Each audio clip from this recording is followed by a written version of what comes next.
the brightest light in the black of night with these eyes. It seemed to float, it didn't fly.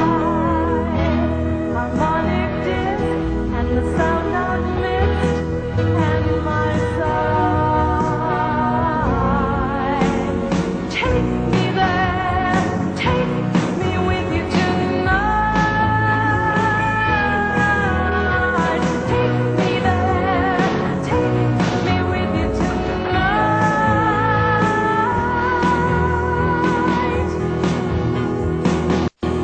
Have you come here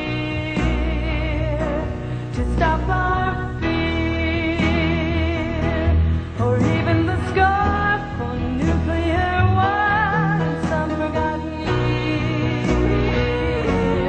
Teach me how your light ships run.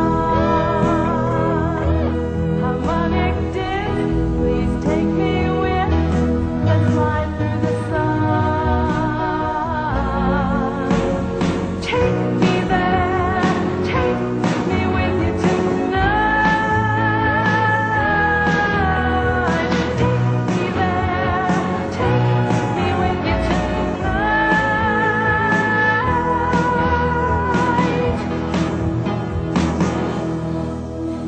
It came down low and it passed me by, a wounded star straying far. Look out, you're too close, get over the mountain high, way up you go. Take me there, take me with you tonight. Take me there, take me with you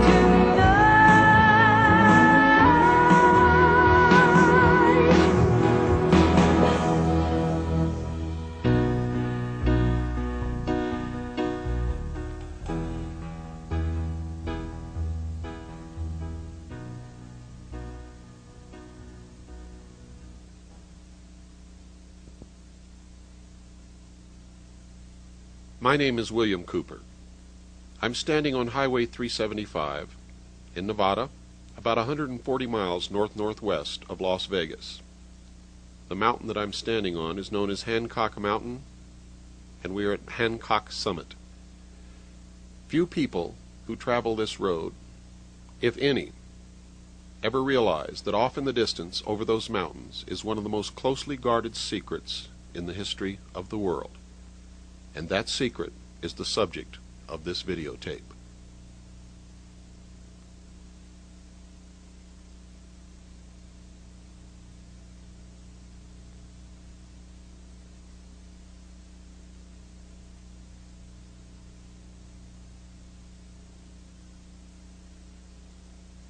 We are standing now in the Tickaboo Valley at the foot of Hancock Summit.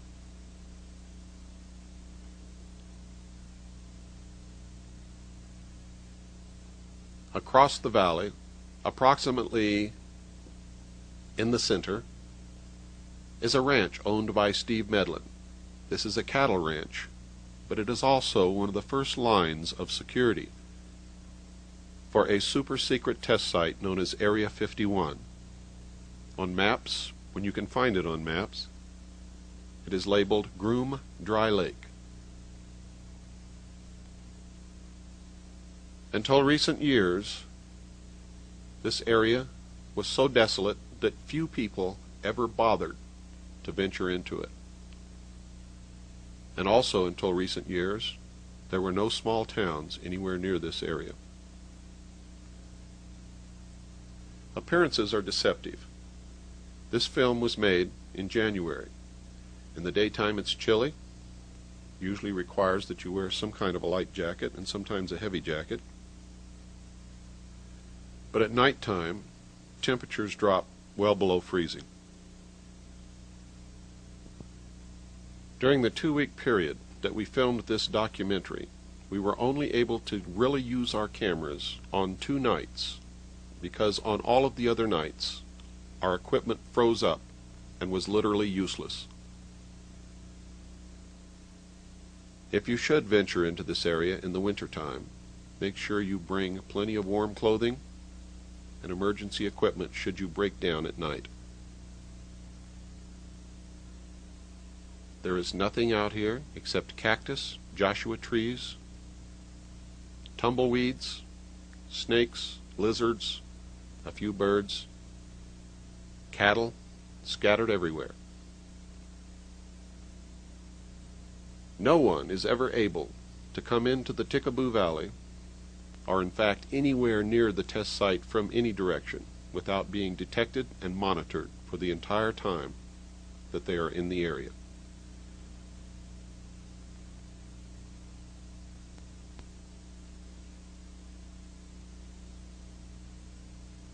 Security is scattered throughout the valley. They belong to a corporation called Wackenhut Corporation and work at the test site on a contract basis. They can usually be found driving four-wheel drive vehicles and will approach anyone who ventures off of Highway 375 toward the direction of the test site.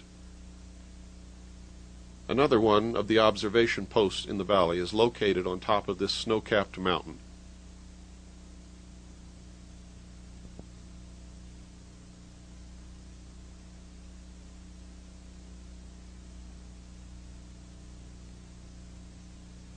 If you look carefully, at the very highest peak, you can see the observation tower.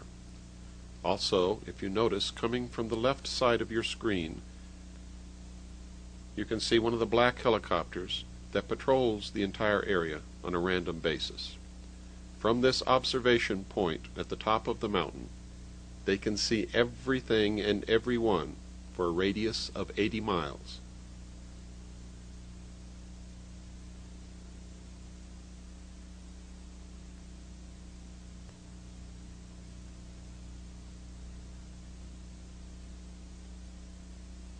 Panning out from the Steve Medlin Ranch, you will notice that we are standing at the junction of the dirt road that goes into the test site and Highway 375.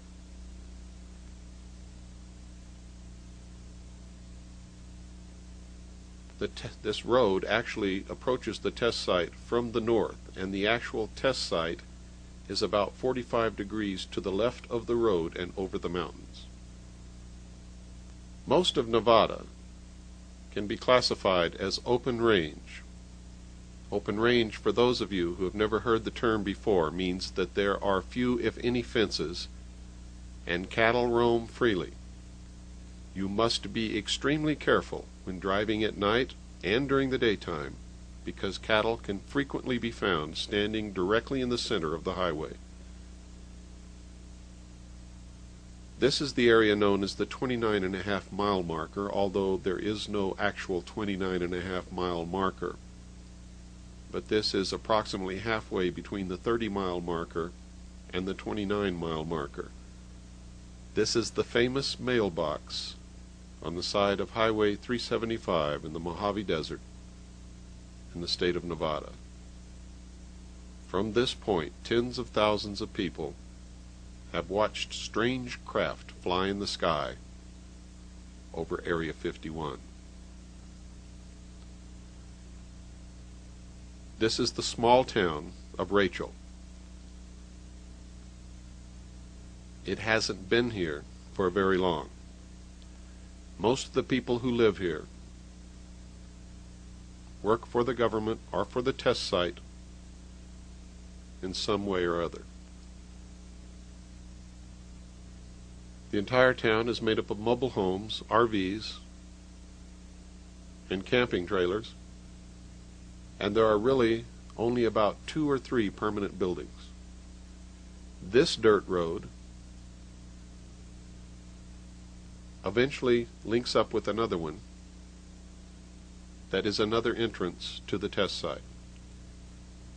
This is the Little Alien, owned by Pat and Joe Travis, and we're going to interview Joe Travis in just a few moments.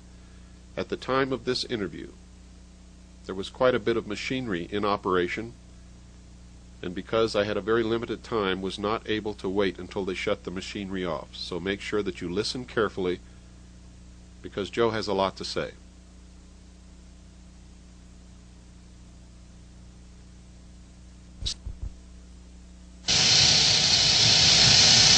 We've been here, going on 4 years, be 4 years in August, and it's been an experience.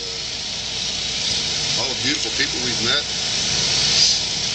things that we have learned about UFOs and such. It's been a fantastic experience.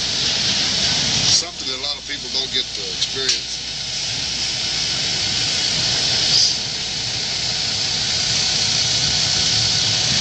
You have a bar and a restaurant? We have a bar, restaurant. We have rooms available. How many rooms, Joe? We have 8 rooms. There's, let's see, 1, 2, 3, 4. 4 of the rooms have 2 beds in them.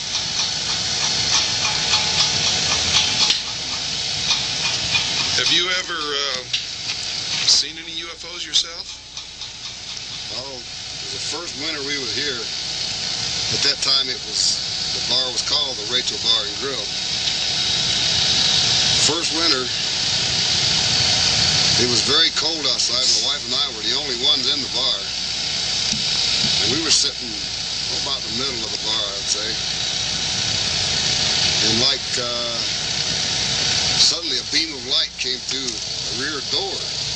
Just, well, my best described probably like a flashlight going through an opening. Just the light was there and then suddenly it was gone. So my wife and I looked at each other and I said, did you see what I think I saw? She said, yes, I did. And it was like that, I felt a presence. I don't know how else to describe it. I felt that something or some kind of energy was there. That's the only way I can explain it. So I said, well, come on in, you're welcome. Make yourself at home. Was the door open, Joe? No, the door was closed. It was, like I say, it was very cold outside. It was probably 20 below zero. So this light was actually coming right through the door? Came right through the door. Just an instant right through the door. Like I said, the jam, like a flashlight goes through a door, you know, it light up the jam. And then it just disappeared. And we never saw anything leave. Whatever energy it was, it just came and we didn't see it leave. Never. Do you think there's really some UFO type craft out here in the test site, Joe? Oh, there's no doubt about it. In my mind, well, there's too many people that have reported it, and too many people have seen them, and too many people have photographs. So it's just not, it's not someone's imagination. There is something definitely out there. That's my opinion, of course. You know.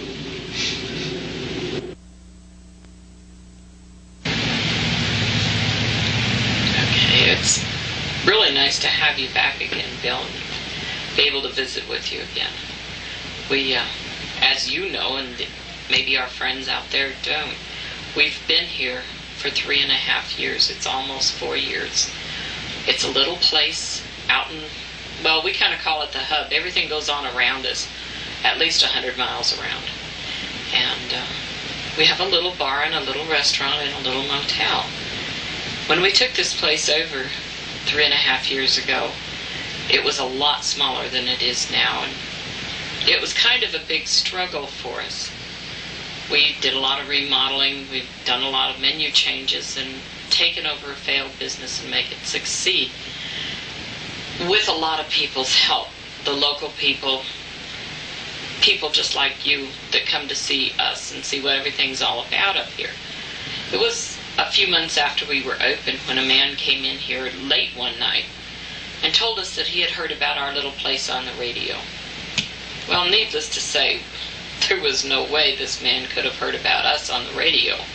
We're out in the middle of nowhere. We're just way too small and financially not strong enough at all to pay for any radio time. I mean, what's this man want? That's what we said that night. As it ended up, we talked a little bit. sure enough, it wasn't very long before Billy Goodman called us on the radio, and we found out it was a fact. He had been talking about our little place. The fun, the good people, the good food, we just have a good time up here. And the UFO activity that had been going on around our area. And we have since then kind of become an information exchange center. The people that come here are just from every realm of life. We have had people here from every place in the United States and around the world. We have a lot of tourists that come here traveling back and forth. We have a lot of people that are searching information on UFOs and things that Joe and I have seen or not seen, or other people that have seen these things. It was a while back, probably 2 years. It was either in January or late December or January, 2 years ago. And up here where we are in Rachel, it gets very cold. And that particular time it was well below zeros. Joe and I were alone that night sitting in the bar. It was about 8 o'clock at night. I'm going to say between 8 and 9 because neither one of us are really sure. And through the middle of our back door came a beam of light. Now when it's well below zero, and it was probably 25 below, those doors are solidly shut, and it's a steel-clad door. We looked at each other and said, "Did you see what I think I saw?" And we both agreed exactly what had happened, that something or some form had come into our place. Well, we had occasionally told, just out in the general, if they wanted to come and visit, that would be great. We would love to have a being. And that's what we felt that it was. We both felt a presence of something. We never saw a shape or a form of any kind. But we just told whatever it was to make itself at home. If it could come through the steel door, it could certainly open a can of beer or a soda pop or go fix a sandwich. So we just sat and went back to what we were doing. I hear a rumble off in the distance. What is that, Joe? Those are airplanes. The fighter range is just over there a ways.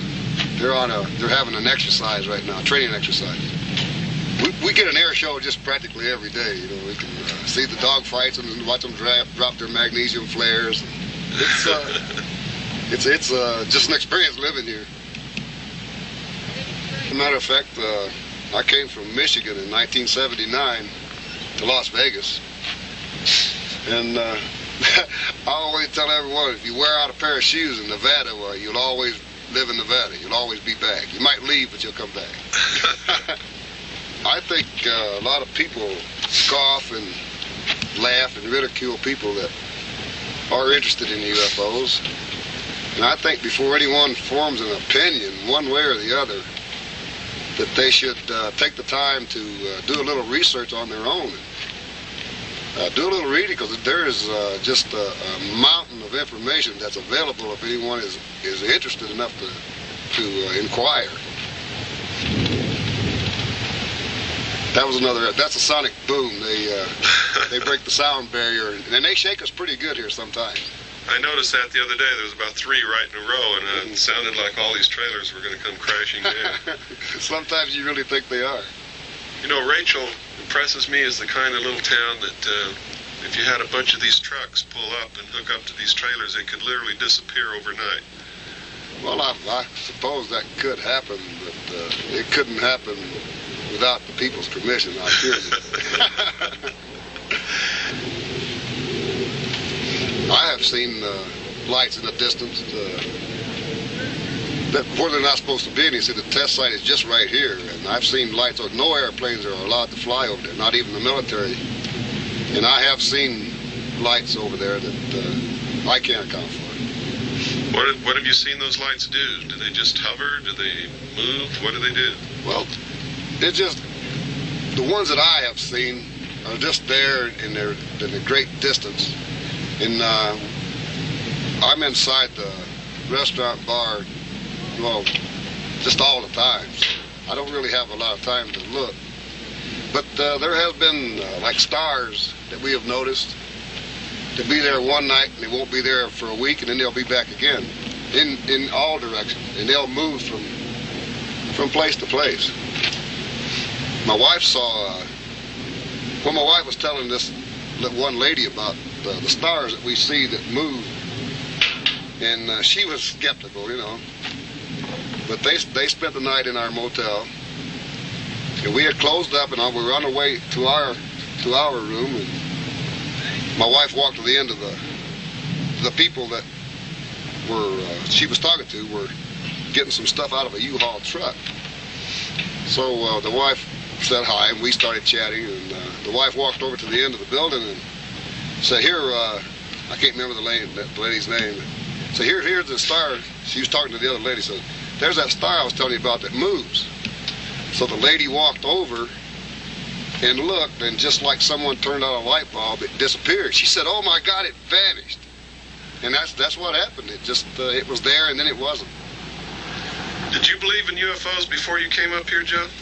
Well, I've always felt that I've kept an open mind about it, because anyone that can have the knowledge that there are trillions of stars in our galaxy alone, and each star is a sun. Well, I mean, that's mind-boggling. And if you think about that as our solar system is a star, our sun, well, it would be naive, even conceited, to think that our planet is the only one of all these solar systems that support an Earth-type planet. Thank you, Joe. You're welcome. Last summer, there was quite a little difference. There was an object in the sky that Joe and I had watched quite a few nights when we went home, and it would change, and yet it would still be the same object. It would change positions, directions. I went to show a couple that had been here, particularly, her name was Susan, where their room was going to be, and I said to her about the object in the sky. I said, it's going to get brighter, it's going to lower, and it's just going to be different. She said, that's Venus. I said, no, Venus is up there, and I showed her where it was, just a little bit further up from this object. And it was about 10 minutes after 10 that night when Joe and I got to go home. And Susan and her husband were outside having to go through the truck to get what she had told them to put by the back door that was in the middle. Well, anyway, I got home a little ways past where they were, and I called to her because this object was excessively low, way down by where the hayfields are. And I called to her, and she got there, and she had just enough time to say, oh my God, it disappeared. And exactly just like that. That's how she saw it, and it disappeared. There was no afterglow. There was, usually if a light goes out, you see something. But there was nothing. It was just total blank. Well, by now, you should have guessed that the secret that we're looking for is what the public generally calls UFOs. But that's not the only thing that you can find in the Mojave Desert in Nevada. There are many old abandoned mines, mine shafts, mining equipment, and a lot of it is dangerous. Be very careful if you come out here and you find these old mines. The shafts can collapse at any moment. In 2 of the mines, I actually found dynamite that had been left. This valley looks like it's empty, but just follow the camera and it'll zoom right in on the remnants of an old mining town. This whole valley is filled with the ruins of rock homes, mines. Who knows who lived here? But as you can see, it's just at the top of Coyote Summit above the little town of Rachel. I found this old ghost town when I was looking for a vantage point from which to view any portion of the test site and to watch the aerobatics of the fighter planes. 110 miles in that direction over those mountains is the little town of Tonopah and the Tonopah test site.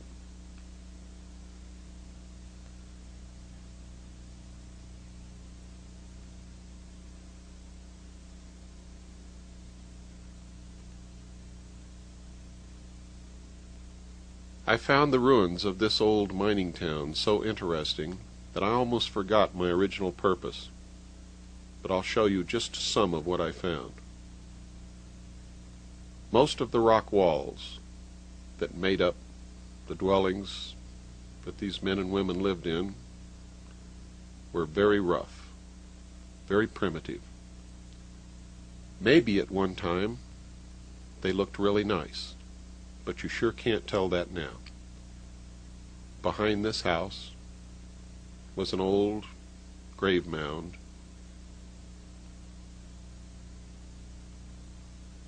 The marker long since gone. No way to tell who was buried under that pile of rocks.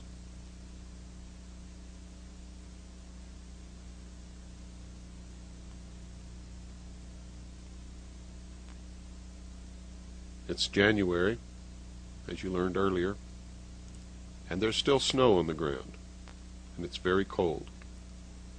In some places on the dirt roads where the snow is melting, if you don't have a four-wheel drive vehicle, very likely to get stuck.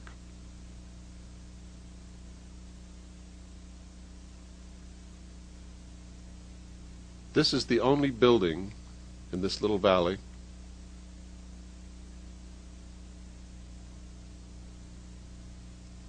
that is still mostly intact, although falling down. This was the best rock wall.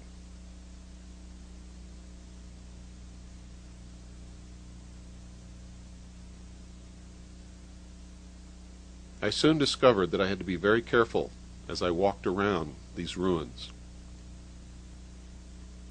The ground was deceptive, and there are many holes just lightly covered by dirt and old rotten wood. And this is one of them.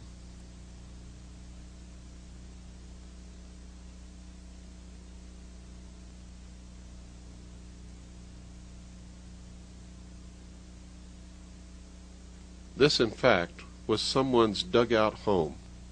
The remains of an old wooden couch and a cardboard box are all that's left.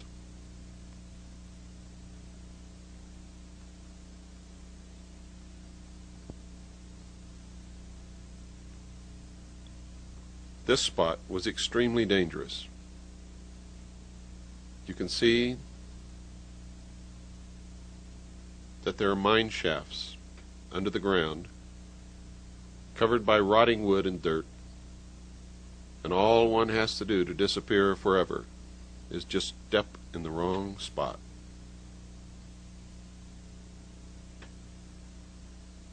Looking back across the valley, it was very hard to leave without walking across and exploring this old building, but realizing the dangers that lie just below the ground, the many tunnels and shafts that these men dug during the years that they looked for whatever they were looking for, kept me from doing it. From this side, we are on the exact opposite side of the mountain where the observation post is, and from this side you can see it much better.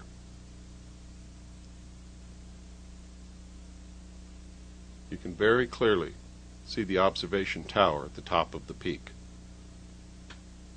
And now it's time to go down and wait for sunset at the 29.5 mile marker and see what we can film over the top of the test site.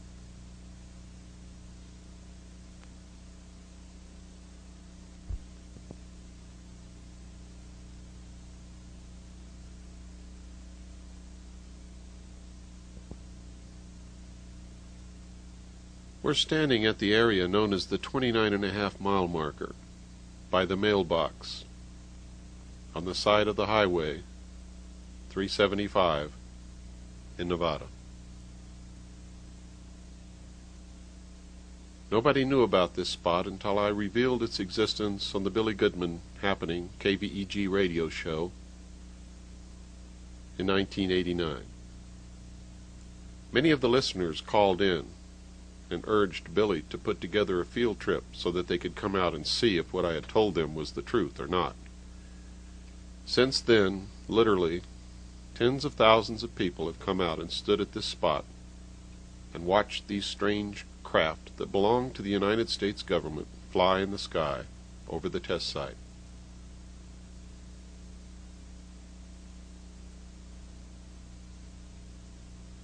We're panning the camera in 360 degrees so that you can see what it looks like just after sunset in the desert.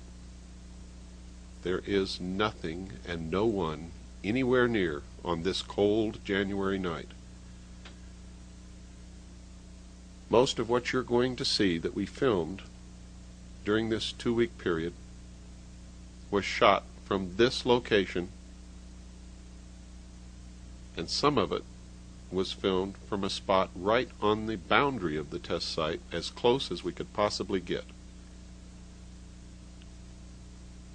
The tape over the mailbox covers holes that somebody put there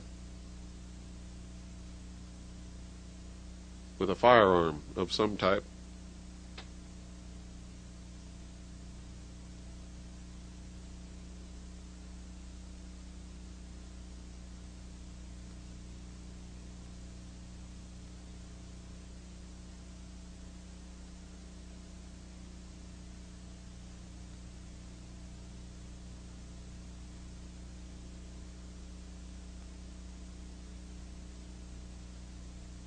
Very soon it will be dark, below freezing, and no moon.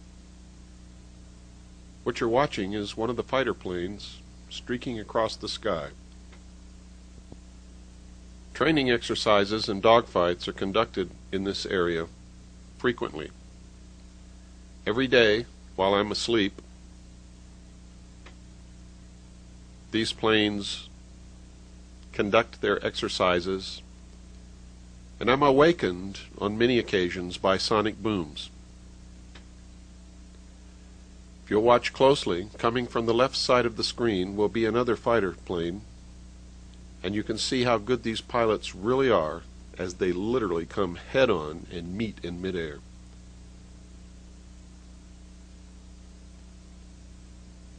That's too close for my comfort. Because I slept all day on most days during the 2-week period that this documentary was filmed, this was the only example of some of the exercises in the air that we were able to film ourselves. But on many other occasions in my trips to this area, I have seen the stealth fighter, the stealth bomber. This is the stealth bomber. This is the stealth fighter. What you're seeing are official Air Force film clips. This is the SR-71 Blackbird, which was recently retired.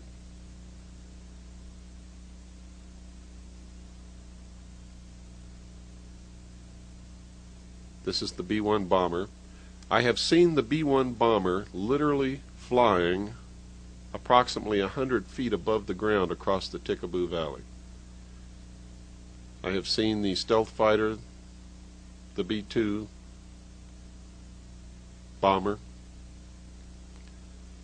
several MiGs, all kinds of the latest fighter aircraft. And you can see all of these things too if you venture out into this area of Nevada.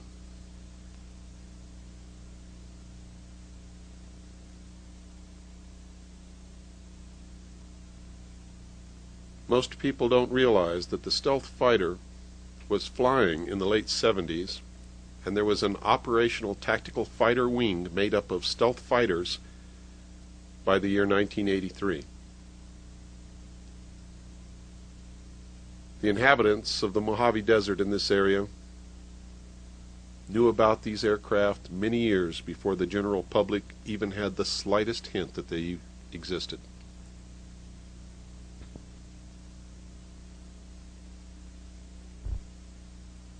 Hi, my name is Ron Wilkin. I'm from Reno, Nevada. I worked in a casino as a bartender. I came down this way.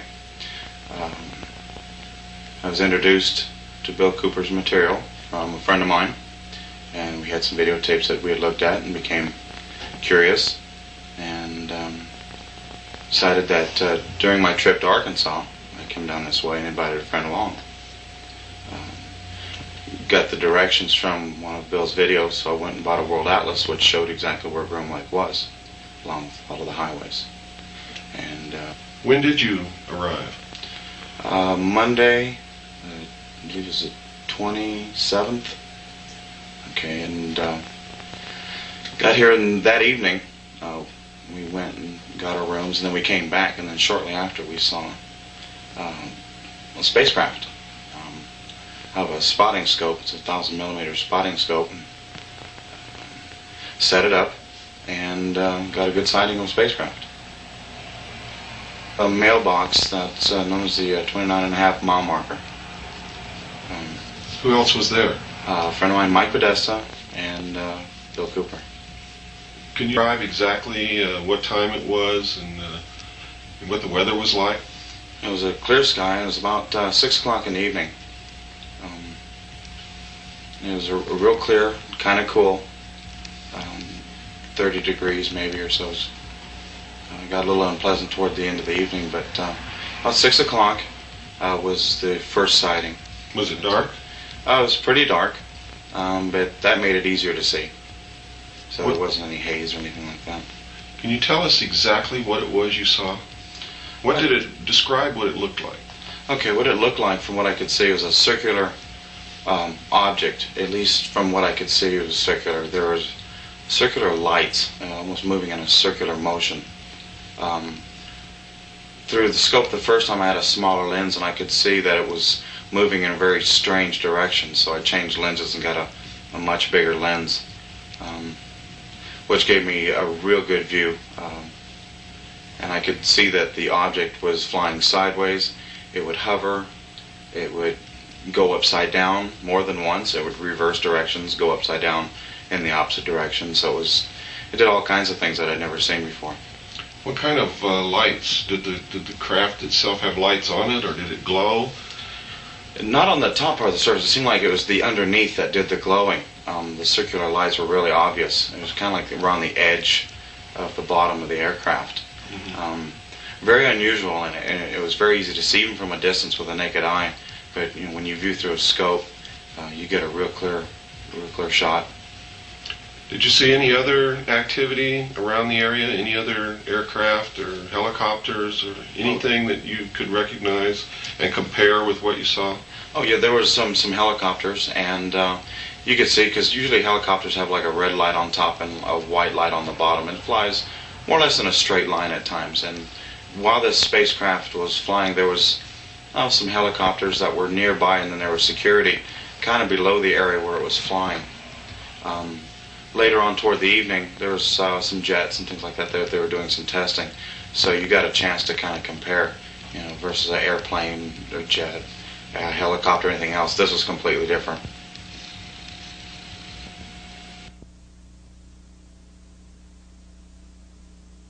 On the first night that we were able to film the craft in the air, I thought it would be important to film some other things that people might think to confuse with what they were seeing. What you first saw was the brightest star in the sky that night, Sirius. What you're looking at now are the headlights of one of the security vehicles approximately 8 miles distant from us. You can see the top of the mountain range in the background.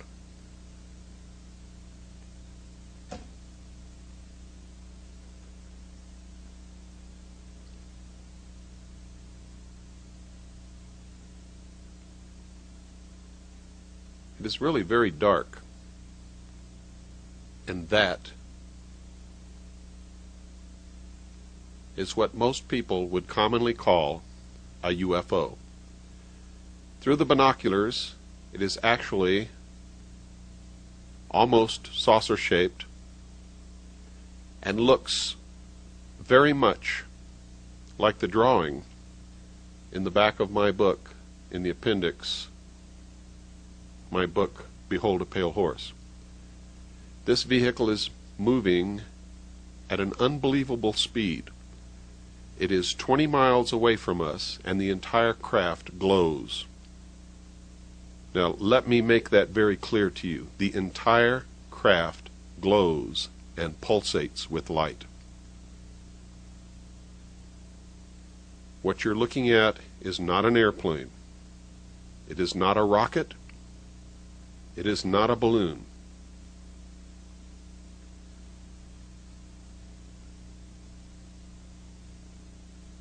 In a few moments, you're going to see some very small blinking or strobing lights. Those lights that you are going to see are aircraft and helicopters that are accompanying this craft on its test flight. This is a very mild test flight. It is not performing the maneuvers that we have seen it perform in the past. However, on another night, we captured this craft performing maneuvers which, according to the laws of physics, cannot be done. And if they could be done, according to the laws of physics as we know them, no human being could live inside a craft performing those maneuvers unless the laws of physics as we know them are wrong. What you are looking at is what people all around the world have been reporting since the late 40s as unidentified flying objects. In my research, I have found that Germany actually developed these craft during World War II. Notice just to the right of the craft, you can see helicopters and airplanes, one of them approaching the craft. That large flash that you saw in the background below the mountains was an explosion of some kind that went off in the distance. Remember, this is a military test site. They practice bombing runs. They do all kinds of things out here. They even detonate atomic bombs.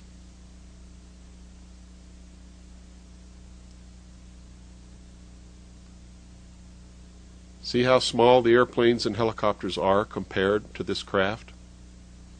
Remember, we're 20 miles away, filming this craft in the air. The horizontal movements, the real rapid ones, are when I'm panning the camera to keep it in the frame.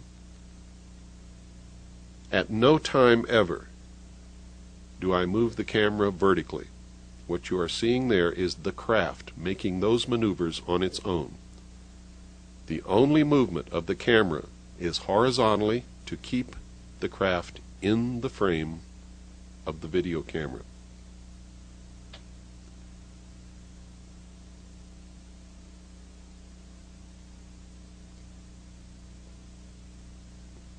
Now, the craft did not disappear just then. There you can see it.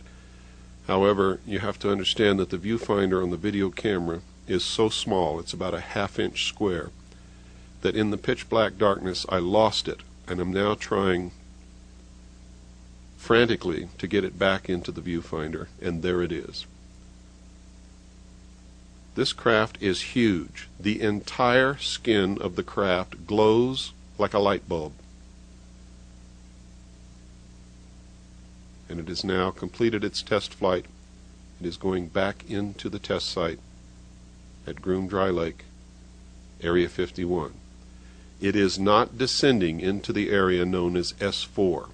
Don't pay any attention to all the baloney you've heard about that. Well, you saw the brightest star in the sky, Sirius. You also saw the headlights of the security vehicles. These are flares off in the distance. You can always tell flares because they leave smoke trails in the sky. Those of us who served in Vietnam are very familiar with flares. The small strobing white lights that you see diving down toward the flares are aircraft making practice bomb runs approximately 20 miles from our location. We could actually hear the muffled explosions all the distance.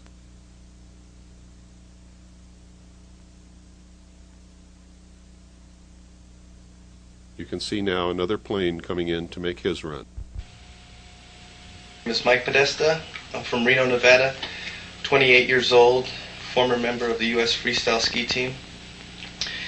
We just came up to Rachel, Nevada, or Area 51, to check out some things that we could see. We were up here for about 3 days or 3 nights, and Monday night, the first night we were out here, we've seen some very unusual things. From a distance, at the 29.5 mile marker, I could see lights, not too distinctive, but looking through Ron's lens, which is like a telephoto or a telescopic lens, I could see a craft, and it was very unusual. I was really surprised to see it. When I looked at it, it started to do like donut-shaped circles, and then it started to glow really bright, and it started on a trajectory with all these other lights. I assumed they were helicopters or planes around it. Our cameras froze up. It was very interesting. It was very cold, and the sighting lasted about 3 minutes, and about 1 minute after the first craft was moving, another one popped up, and we could see that they were very different, not like an aircraft where it has landing lights. This whole thing was lit up. I've never seen anything like it except for Bill Cooper's video, which shows something very weird. And I would advise anybody, if you're very interested, to come up and check this out. I took 4 days off of work, my own money. I'm a concerned citizen. I really wanted to see for myself, and you can too. Just go out there and look for yourself. It's easy to find, and it's worth your while. Just 3 minutes of a sighting made my whole trip. Did you have any doubts before you came that it might be just a bunch of baloney and maybe you wouldn't see anything at all? No, I didn't. After seeing so many things on, so many photographs and video footage of Bill Cooper's and also some other footage, I knew something's going on, but I really did come down here to see it with my own eyes.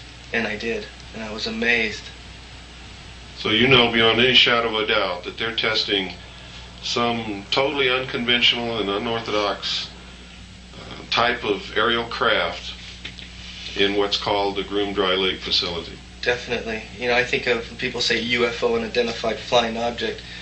Well, it's over a military facility, so I would identify it as a government craft. Definitely doing things that I don't know how any kind of human would survive the maneuvers that this craft was performing. After Monday night, what did you do Tuesday? Tuesday we went hiking around 4:30, trying to get a better look. It got dark. We came back. There was a sheriff out there. He was kind of harassing us a little bit, not necessarily myself, but Bill Cooper. And we didn't see much Tuesday night. Wednesday night we went up there. We went in about 11 miles closer, and there was security watching us for about 8 hours. These other guys, they went up and tried to get some photos of the Area 51 Groom Lake, and they did. And we didn't see much, a little bit here and there, not as clear as Monday night. But Monday night was my night. But at one point, I did see something last night. We were all looking at it. And it was traveling like this, and it zipped back the other way and traveled. I don't know if an airplane can do a circle so fast, but it looked like it stopped, reversed, and it did it a couple times. We've seen some helicopters, low-flying helicopters, very interesting. We're watching this helicopter flying very low, and it goes just behind a little mountain, and it just seemed to disappear. We didn't know if it landed or we never seen it again. And that wasn't very far from us, was it? That was about 2 miles from us, I'd say. In Indianapolis. It's not only cold in the desert, but it's very lonely. I usually take my shortwave radio and listen to Radio Free America whenever it's possible. What you're seeing off in the distance are flares. These are not the UFO-type craft. These are not the saucer or disc-shaped craft that people call UFOs. These are flares. Again, if you look closely, you can see the smoke trail above the flares. Remember, you've seen the brightest star in the sky, you've seen headlights, you've seen flares. Later in this video, you'll see the brightest planet, in fact the only planet we could find in the sky on these dark nights that we were there, moonless, freezing cold, the planet Jupiter.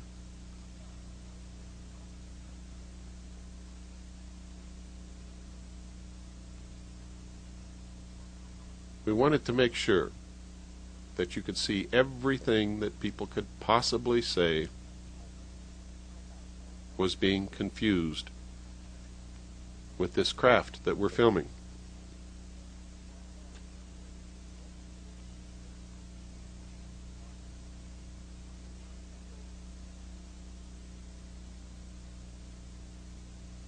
This is the planet Jupiter.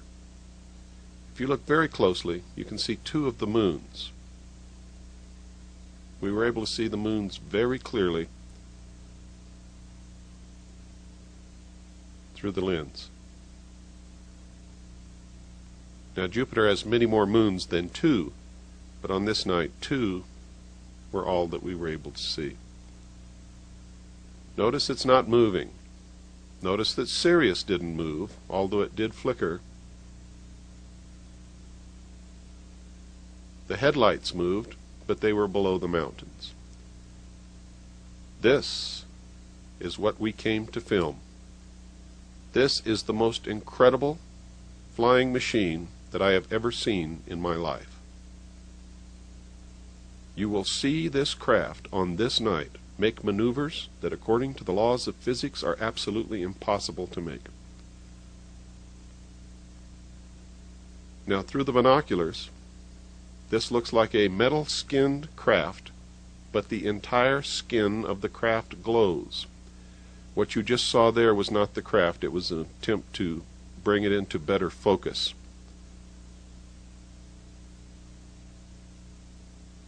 When you see extremely rapid horizontal movements like that, it is us moving the camera to keep it in the frame. We never move the camera vertically, never. You just saw the craft do something that we've witnessed on many occasions. It literally disappears from the sky. Through the binoculars, you can see absolutely nothing there. It doesn't turn out lights, it doesn't stop glowing, it disappears. If what we've observed on other trips and on this night is what we think we're observing, then these craft are actually time machines. You see it just come back, it just materializes out of nowhere. And there it's gone again. This is uncut, unedited film. It is rolling exactly as we shot it. Now that's us moving to keep the craft in the frame. Remember, we never move the camera vertically.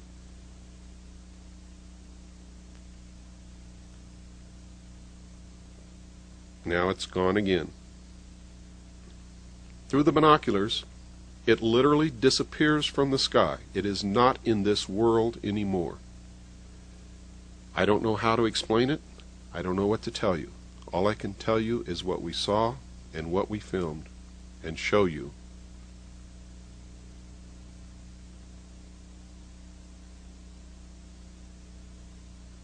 These maneuvers by these craft have been reported by people all over the world, from every walk of life, from every station,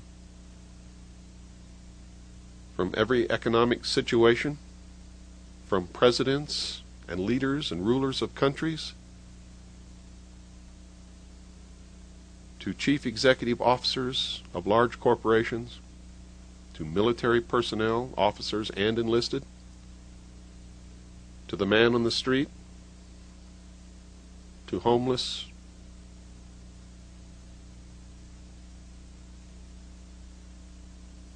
primitive tribesmen who have never read a UFO book and have never heard of UFOs have reported these craft.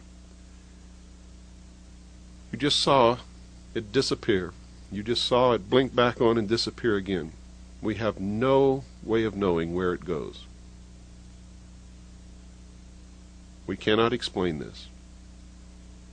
But we can tell you, beyond any shadow of a doubt, that these craft belong to the United States government and are flown from a super-secret test site owned and operated by the United States government, which the government denies exists. You will also see that test site in this video, filmed for the first time from a mountain overlooking the area. This is the only film of its kind ever taken. This is a historic video. This is a historic film. Not just this section of the film, but the one that you saw previously, and the film that you are going to see later in this videotape.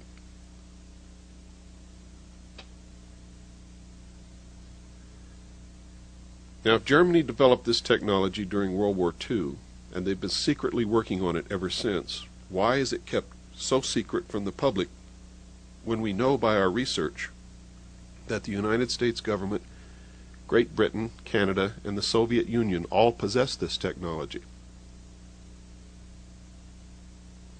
Did it come, as many people say, from an extraterrestrial source? I can't answer that question.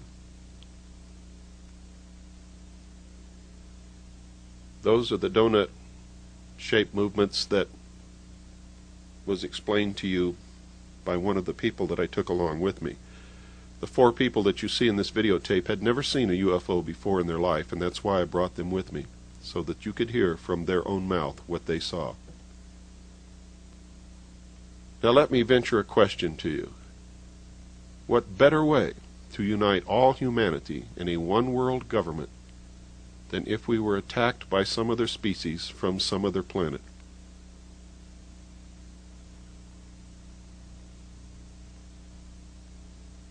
Does this some other species really exist?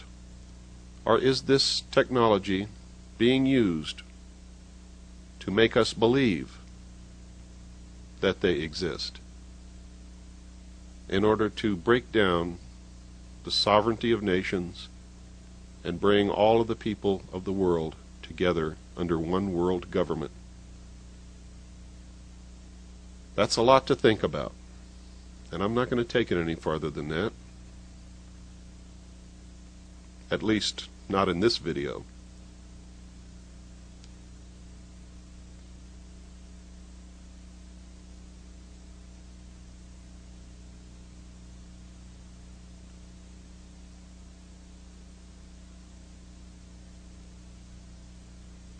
Remember, this film is uncut and unedited.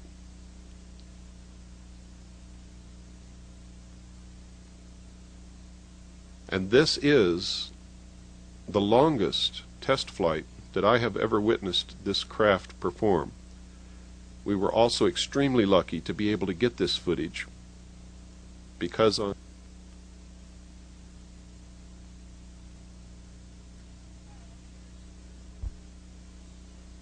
Me and my husband were invited by Bill Cooper to come up and to view the Area 51 Groom Lake test site. We came up Monday night. We happened to pass Bill on the 29.5-mile marker going to the Little Alien, and we didn't really realize he was there. Anyway, we got into town and we didn't do anything that night. And the next day we went up into the mountain area where we were right before the mountain that you're supposed to climb, and it was a little late, and our 2 buddies, Ron and Mike, decided to trek off and try to climb the mountain, and as it turned out it got too dark and they couldn't see a thing, and they were lost for quite a long time. And me and my husband and Bill were up on the hill, and we were watching how the security kept coming back and forth and in and out of the test range area, and watching us quite concerned. And as it turned out, some security officer came out and checked out the vehicle, and because it's the federal land, I believe, that we were on, they called the sheriff. And as it turned out, the sheriff came out and basically asked us to leave, but Bill pretty much stuck up for the whole situation and told us that, told the man that we weren't supposed to leave because this was federal land and we could stay there. So as it turned out, he kind of made up an excuse that we had to move our vehicles away from a watering hole where the cattle come, and we got to stay longer. And as it turned out, during this time, Ron and Mike finally found their way up after probably 2.5 hours of being out in the desert, and they were freezing and tired and what have you, but it was quite an experience, I'm sure, for them.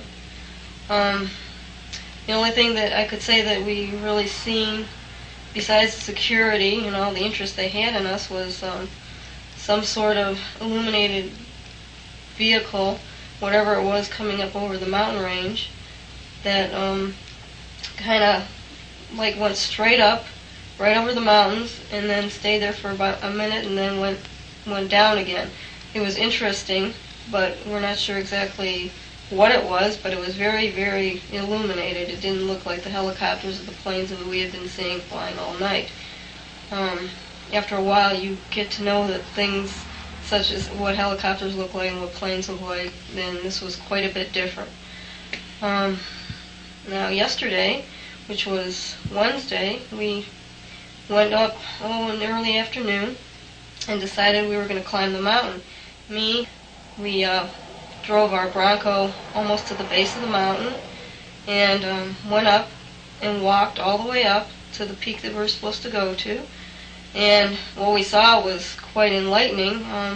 We could see a good portion of the whole test site, which was a dry lake bed, very, very flat, with all kinds of different buildings, hangars, airplanes. In fact, when we looked down with our binoculars, we could see planes clearly in view, large planes. We've seen a plane come out of there. We've seen a helicopter flying around. And the only thing that kind of worried me about the helicopter is it started to fly around in the vicinity of where Bill was and where we were, and we were getting a little paranoid that they were going to come up and basically check out what we were doing, as it seemed that all the security knew that we were there. There were probably 5 to 6 vehicles during the time we were there, going back and forth on the road and slowing down, and binoculars out and what have you. So we were really concerned that they might have some problem with us being up there. Safer.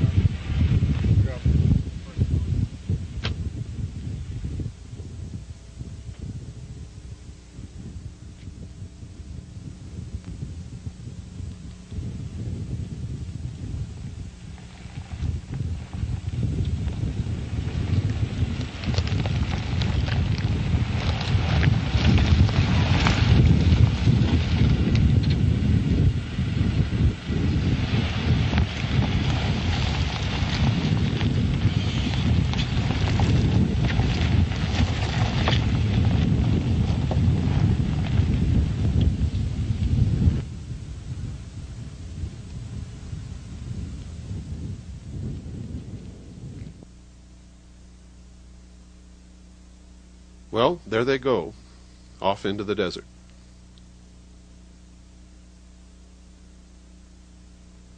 While Mike Podesta and I stayed on the hill, Ron, Karen, and Earl took the Blazer and followed a little rutted trail for as far as they could, and then made their own trail, blazed a trail, if you will, to the base of a mountain, which we already knew was on the BLM, our public land.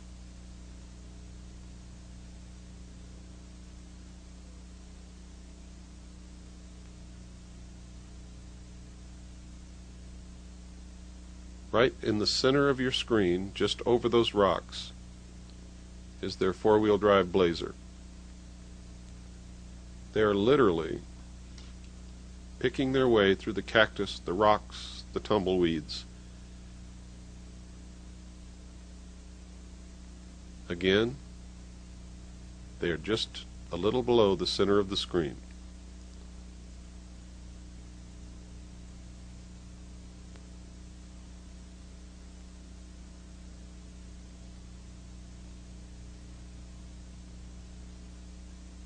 I do not recommend that anyone who watches this videotape do what we have done. It is extremely dangerous.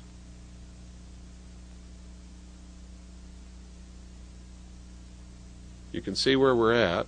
We are literally almost on the boundary of the test site.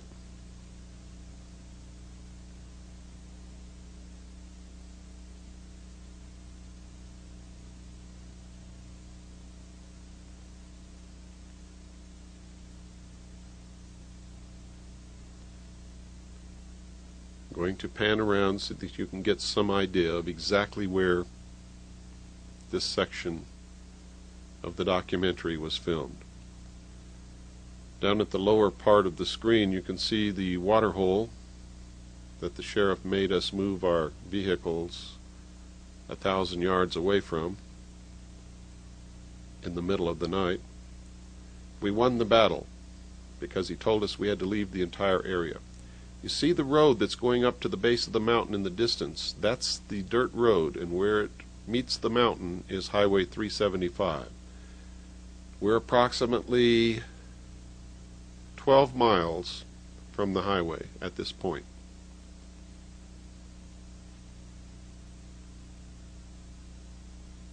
Again, you can see that there is nothing and no one anywhere around except right over those mountains that you're looking at.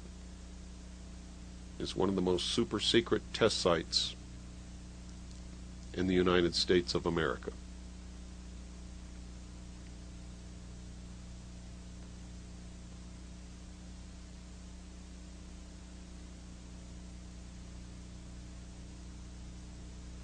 There you can see them approximately in the center of the screen, beginning their climb up the mountain.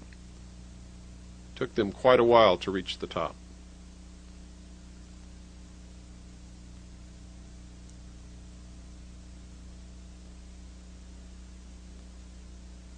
Again, they're about in the center of the screen.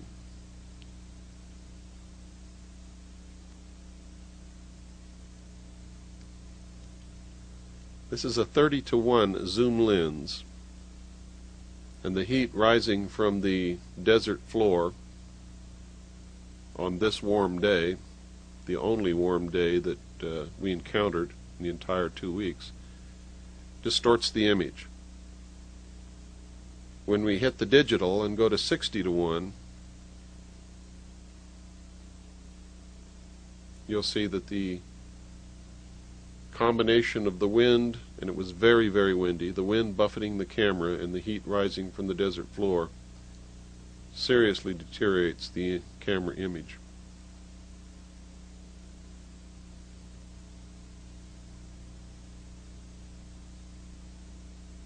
We had a very steady wind on this entire day, and it was almost impossible to keep the camera still even on a very heavy, sturdy professional tripod. Well, they've reached the top, and the first one who was up there, who's sitting on the rock, was Karen, and she never let the other two live it down for the rest of the time that we were together.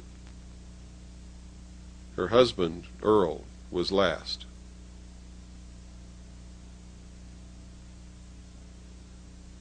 I don't envy him at all.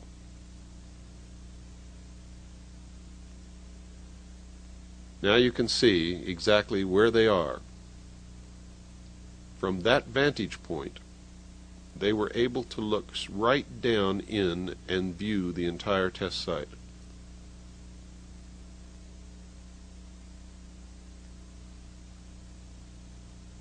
That's quite a long ways from my position on top of a small hill next to the dirt road that leads into the test site.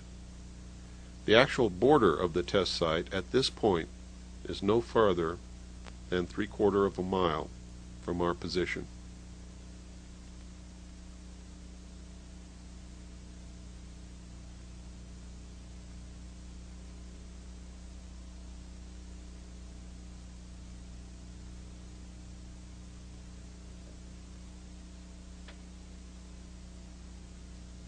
While they were up there, and while I was filming them, a black helicopter came out flying very low.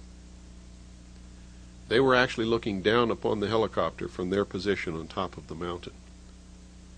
All of them were astonished when they saw the helicopter disappear. From my vantage point, I saw that it did not disappear. It actually flew into an opening in the mountain, which opened up before it as if by magic. I felt as if I were watching some science fiction film as this helicopter flew into the mountain, and then the doorway closed back upon it, and you could not even tell that it existed. What you're viewing are security vehicles who dogged us the entire time. We were never without our shadow the whole time we were out there. The shadow, of course, was the security personnel. These men work for Wackenhut Corporation. They're under contract to the test site. Most of them are ex-FBI, ex-law enforcement, or ex-intelligence operatives from the many branches of the intelligence community. They are all big in stature, menacing. They wear no identifying marks, patches, or insignia whatsoever, and will refuse to identify themselves when asked.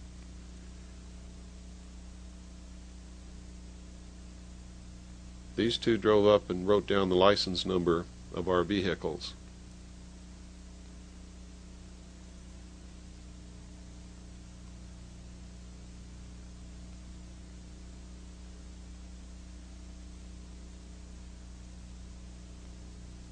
If you do anything wrong, the slightest thing, park your vehicle on a county road, if they run your license plates and find that you have warrants outstanding, anything, they will use the slightest excuse to call the county sheriff to come and either arrest you or order you to leave the area. Your only weapon is to make sure that you do not do anything wrong, make sure you know the laws, make sure that you are on public property, BLM land at all times, and make sure you know what your rights are. These two guys parked out in the desert, facing directly at us, and watched us and filmed us with cameras and watched through binoculars the entire time that we were on the hill. They were under the impression that we could not see them, but they underestimated the power of our telescopic lenses.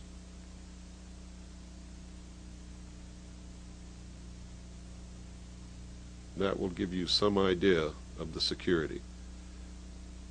Well, you can see our intrepid climbers coming back down the mountain, and you will hear from one of them now.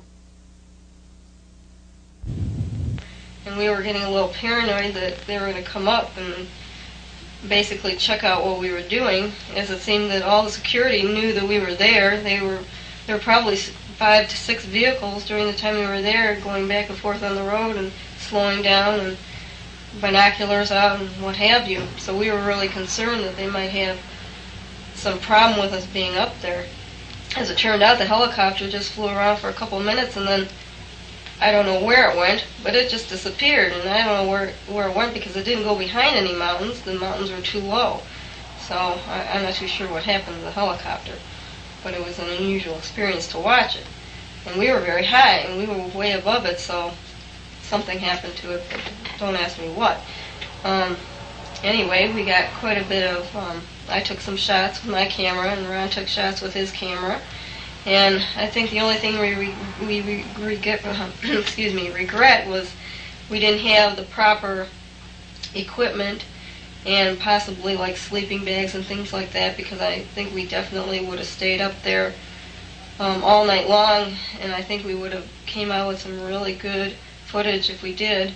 The thing is, it's a very high peak, and you have to basically dress for the occasion and take enough sleeping bags and food and what have you to keep your energy up.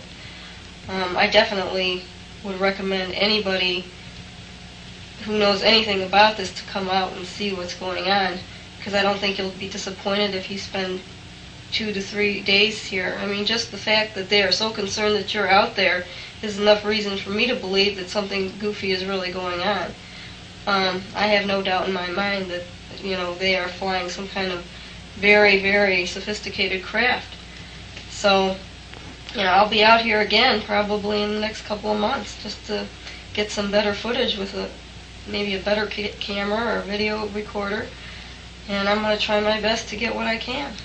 Well, that there definitely is something strange going out there with the government, and I think that if you have any interest in seeing any kind of flying saucer type vehicle, that this is probably the best place to come. If you stay a few days, you can probably see something.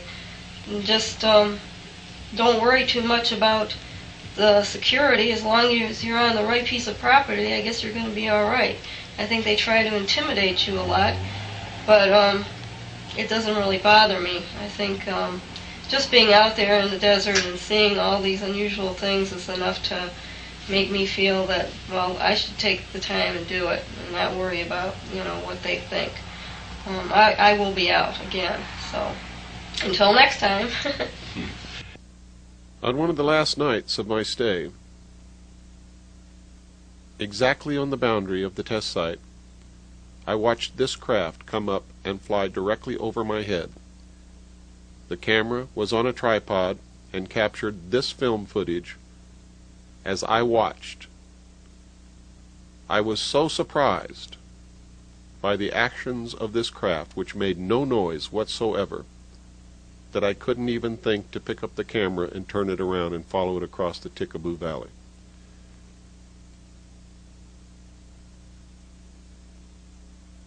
It was shaped like a flying wing, what's commonly called a boomerang-shaped craft, made no noise, and had white lights all along the leading edge.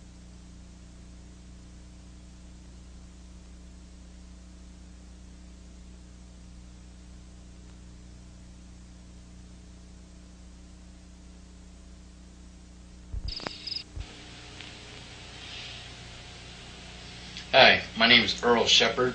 I'm from Pinckney, Michigan, and I'm here with my wife. I was invited out to Area 51, which is also, excuse me, Groom Dry Lake by Bill Cooper. We came out here Monday. We didn't see anything Monday due to the fact that we were trying to catch up with Bill. But we came out Tuesday evening. It was about 8 o'clock. We were sitting up on a hill area.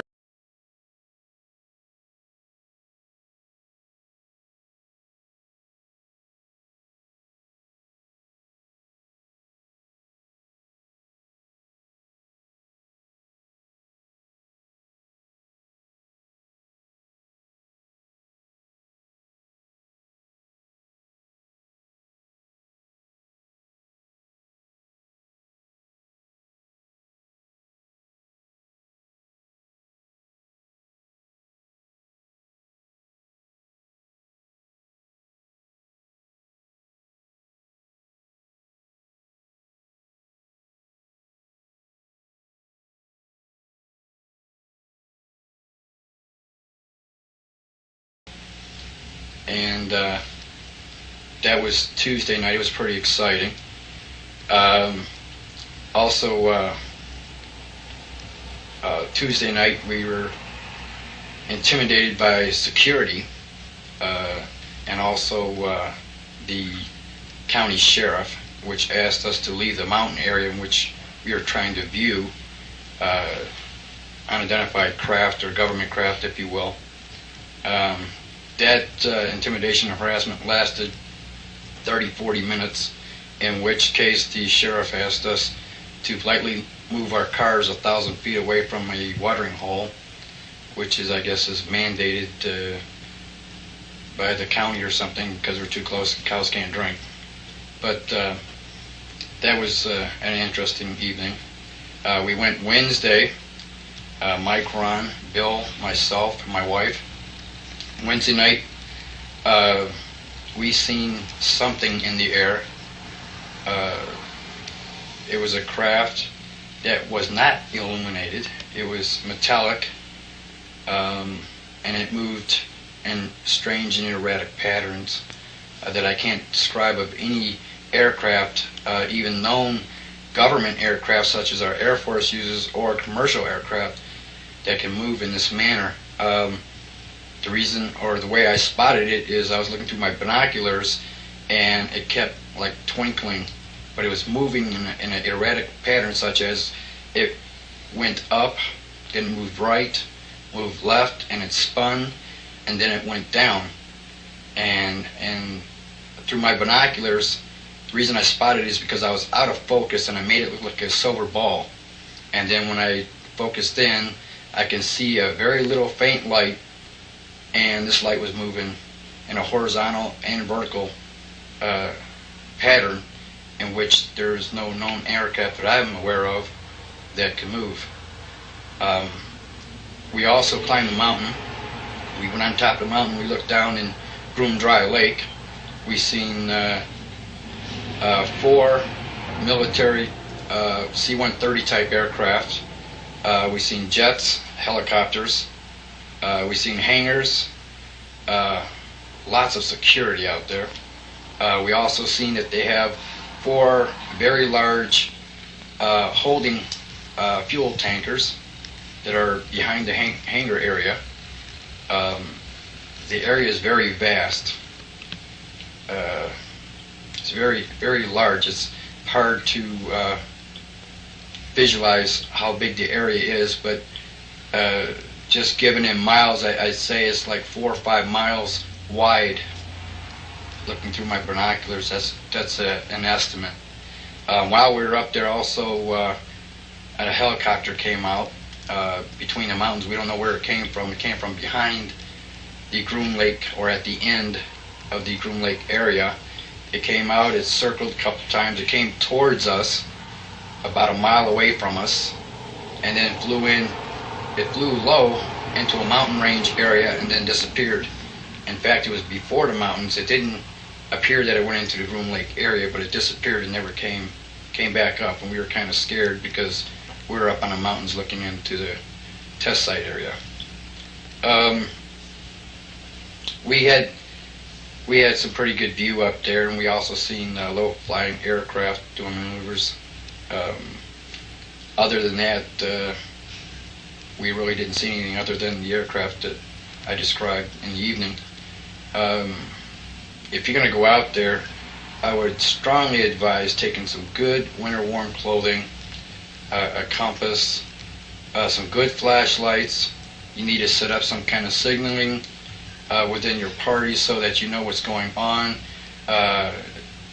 emergency signals, and take the proper equipment to be able to view in sight, because it gets very cold out there, and it can be lonely and boring out there in the desert, but make sure that no one goes off on their own, and that because it's so easy to get lost. And that's about it. If you go out, don't go out alone. Come down to area 29.5 mile area where the mailbox is. Come and view for yourself. Like I said, take somebody with you, wear warm clothing, and stay a few nights. You might not see anything the first night or second night, but come down and see for yourself, as I have. I'm pretty amazed at what I've seen. Really amazing. I'm coming back. I hope you invite me back out here again, Mr. Cooper. This is a satellite photograph of the Groom Dry Lake area. The arrow is pointing to the runway, which is over 35,000 feet in length. You can see the facilities on the upper left quadrant of the screen. This is another historic piece of video footage. The first footage ever taken of the actual installation inside Groom Dry Lake from the top of the mountain, which you saw climbed earlier in this videotape. Here you're seeing an airplane land at the site. This is not one of the saucer-shaped craft. What you're looking at are the landing lights. You can see it very clearly through binoculars. The actual craft that we're talking about, the UFO saucer-shaped type craft, the entire thing glows. The entire flying machine glows like a light bulb. Now it's landed on the runway and it's taxiing up to the facilities. The Army, Navy, and Air Force, and the Marines, and the United States government have denied the existence of this test site for years. However, there have been many slips and leaks. These are two of the expedition that produced this film. The actual video footage was shot by Mr. Charles Wren of Millennium Productions in Los Angeles.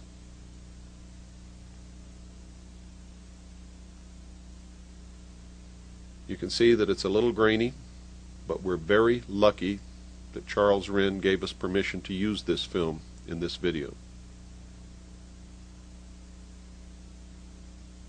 And I might remind you that beggars can't be choosers.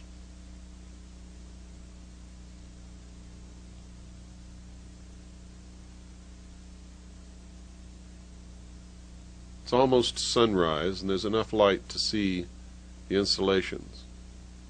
It's very difficult to focus a camera in a very, very small viewfinder in the dim light.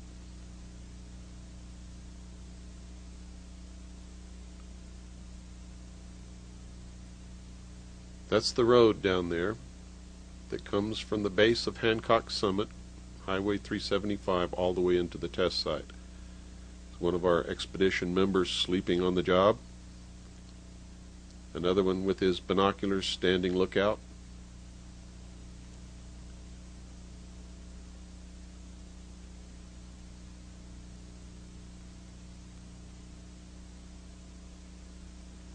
They were hoping to get some footage of the craft in flight from the top of the mountain on this night,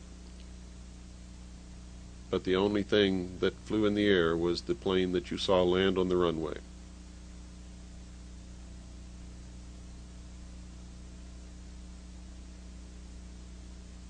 It's hard to make so many trips out here to the test site without falling in love with the desert. I've come to realize that the desert is one of the most beautiful, fascinating geographic landscapes that there is.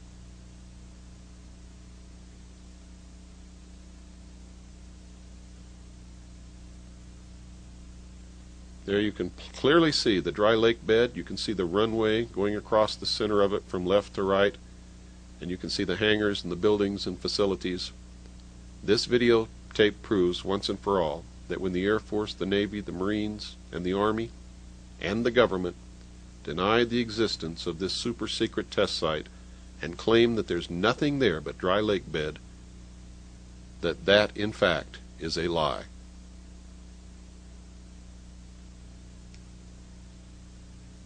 The man on the right is Gary Schultz. Later you're going to see a photograph that he took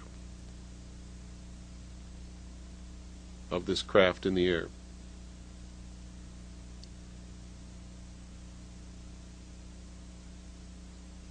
We're quite a pair, Gary and I. He has one arm and I have one leg.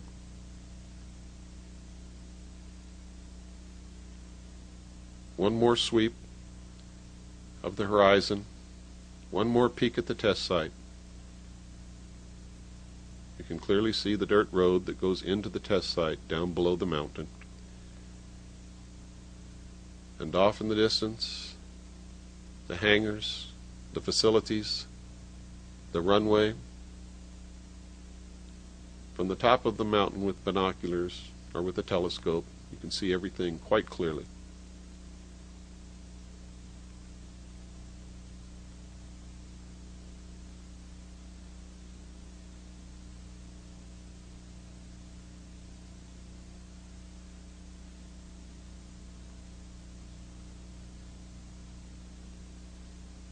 This is some type of construction that has marred the landscape and appears to have entrances which go underground. We were unable to identify the exact nature or purpose of that installation. Now, if you follow the dirt road from Highway 375 at the foot of Hancock Summit. This is where you will end up, and you must go no further than those signs. This security vehicle was waiting for us like a spider, and as soon as we drove up, they began coming toward us. But they stopped as soon as they saw that I had a video camera on my shoulder. These men who work for Wackenhut Corporation do not like to be videotaped. They do not like their picture taken. Those are the signs. I would advise you to stay as far away from those signs as I am standing as I make this video. If you cross the line between those signs, or any line that makes up the boundary of the test site, you are fair game and could be charged with espionage, could be arrested, and as far as I know, maybe you could be shot. This is the gate of the Medlin Ranch, and here you can see the ranch. There are quite a few trailers on this ranch, and we've watched many of the security vehicles drive up. The occupants get out, go into these trailers, and not come out for several hours. We deduce from this that the ranch is a front for the security. At night, I have driven down the dirt road toward the ranch, and a brilliant white light comes on top of one of these poles and alerts everybody in the valley that someone is on the dirt road.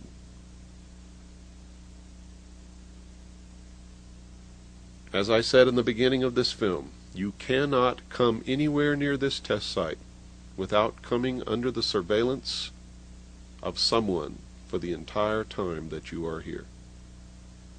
This is the bus that takes workers to and from the test site, and contrary to what you may have heard and what some hysterical storytellers have said, you can clearly see that the bus windows are not blacked out. These men who work in this test site and the women who work in the test site know exactly where they work, and there is no need to black out the bus windows.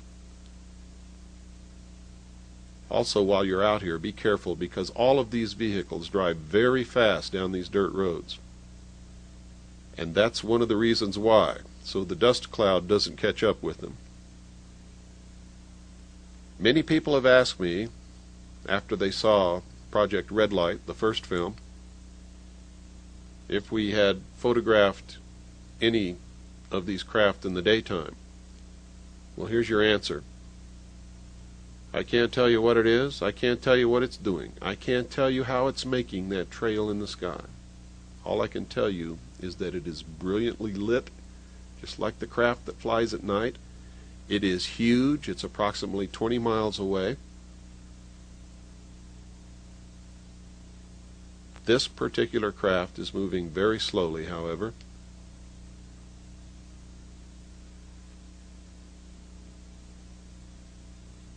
We suspect that they produce some kind of electromagnetic field which literally ionizes the air. Whereas it looks like the entire skin of the craft is glowing, it may be that it is ionizing the air, and it is the air that is glowing. Now, that's just a supposition. I don't know that to be fact. Now watch what happens here.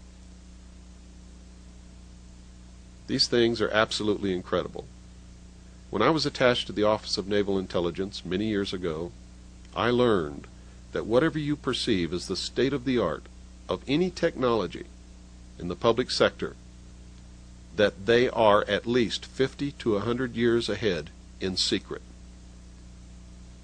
This videotape should prove to anyone who watches it that science fiction is no longer fiction. It is science fact.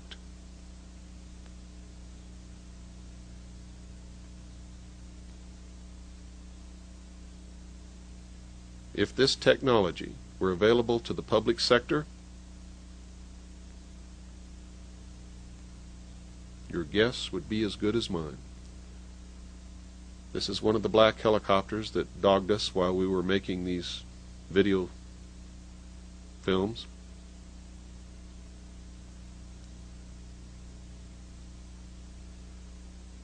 We saw this in the sky, and it probably is a natural phenomenon, but it was just too unusual to go unfilmed.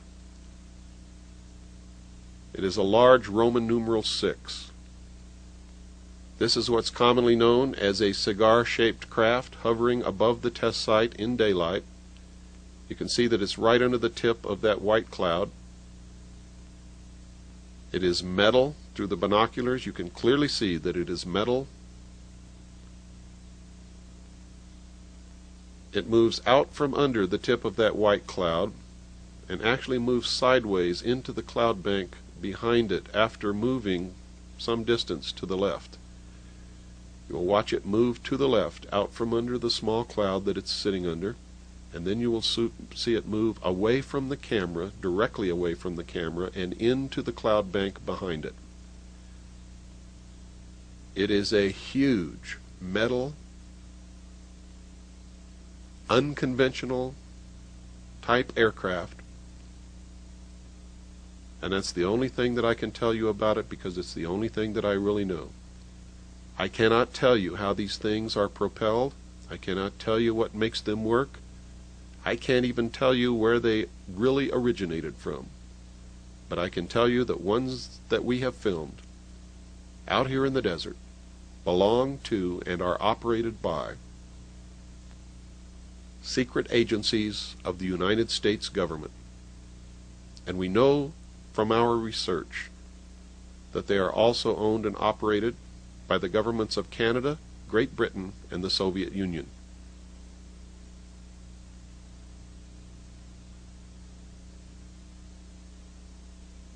What better way to unite all humanity in a one-world government than if we were attacked by some other species from some other planet? I advise you to think very seriously about that statement. This is a photograph that I took of the craft flying over the test site. It's a black and white photograph.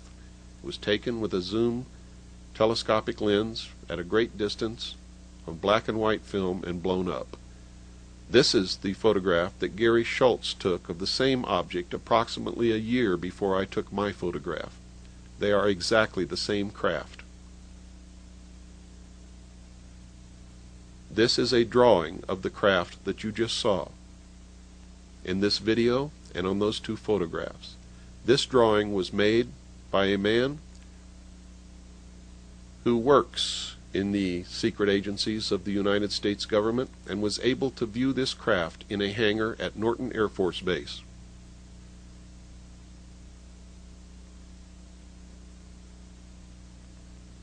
This drawing and one of the two photographs you just saw are included in the appendix of my book, Behold a Pale Horse.